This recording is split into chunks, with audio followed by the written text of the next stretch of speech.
Hello guys, একটা কথা তোমাদের সাথে আমরা শেয়ার করব। সো কথাটা হলো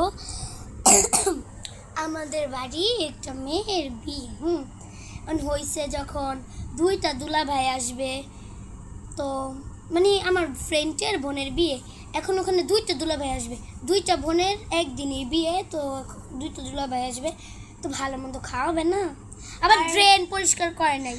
আর গাইস, এটা কিরকম বিয়ে বুঝলাম না। দুই বোনের একটা করে বিয়ে, দুইটা দুলাভাই। আর গাইস, খাবার বিষয়ে তুমি একটা কথা বলি। সাদা ভাত। খাবার বিষয়ে আমি কথাটা বলি। খাবার বিষয় হচ্ছে সাদা ভাত, যেটা আমরা সবসময় খাই, কম বেশি সবাই খাই। তো সাদা ভাত, সাথে হচ্ছে মুরগির গোস্ত, আর হচ্ছে ডাল ভাজি করবে, আর হচ্ছে কোনো সবজি, আর হচ্ছে শাক ভাজি করবে। তো এটা কোনো খাওয়া হলো? বিয়ে থাকবে বুড়হানি, শ্যামাই পাই, সেগুলো না হলে মজা। আর গাইস, বিয়ে বাড়ি তো জানোই অনেক কিছু থাকে, বিরিয়ানি, পোলাও, সাদা ভাত, মুরগির গোস্ত, মুরগির রোস্ট, তোমরা আবার মাইন্ডে নিও না, গরুর গোস্ত, পরে আমরা হচ্ছে তোমাদের সাথে শেয়ার করব। ভুনা, মাছ ভাজা, দই, মিষ্টি, মাঠা, অনেক কিছু তো থাকে বিয়ে বাড়ি। বাট ওরা এতটুকু আয়োজন করতে পারে না। আবার আমার বান্ধবী চাপা দেয় আমাদের সাথে, ওর বোনের নাকি কমেডি সেন্টারে বিয়ে দিবে। এটাই হলো গরিবদের কমিটি সেন্টার, ছোট একটা রুম।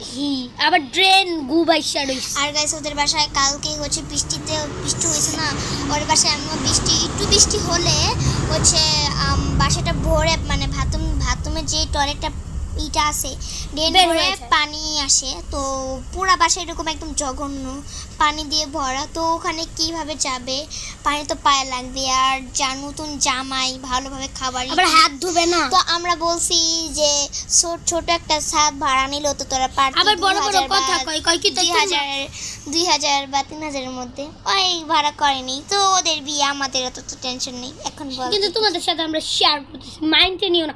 আবার তোমরা বলতে পারো, ট্রল করতে পারো, যে বলতে পারো যে ওদের আবার কিছু না, আবার ওরাই বলতেছে, মানে তোমাদের সাথে শেয়ার করলাম। আর গাইস শোনো, আমার বান্ধবীকে বলে, ওর ছোট খালা বলে, ওর খালার বিয়েতে বলে কোনো ভালো খালা না, আমার ভাবির বিয়েতে বলে কোনো ভালো অনুষ্ঠান করে। ওরা শুধু একটু বক্স বাজাবে, এতটুকুই। তো আবার আমাদের ঘরে এসে বাচ্চা, আর আমরা বেলুন টেলুন ঝুড়ি টুড়ি দিয়ে সাজাইলে কি এতটুকু রুম দেখে আমরা বেলুন টেলুন দিয়ে সাজাই। আর গাইস, ওর ভাবি তো পালাই বিয়ে করছে, তারপর ওদের যতটুকু সামর্থ্য ছিল তার সাথে বিয়ে করছে। তোমরা বলতে পারো তাহলে আমাদেরও যতটুকু সামর্থ্য আছে ওরাও এতটুকু করতেছে। একমাত্র মেয়ের বিয়েতে বড় বক্স ভাড়া করবে 3-4টা, তা না, আমার বান্ধবীদের ঘরে একটা বক্স আছে, ওই বক্সটা নিতে আসছে। ওরা আমার বান্ধবী মানা করতেছে, না বক্স দেওয়া যাবে না, ওর আম্মু মানা করছে না বক্স। তো গাইস বাবাই, আর কিছু বলবো না। তো আর কিছু বলবো না। তো নেক্সট ব্লগের জন্য তৈরি থাকো। Bye bye.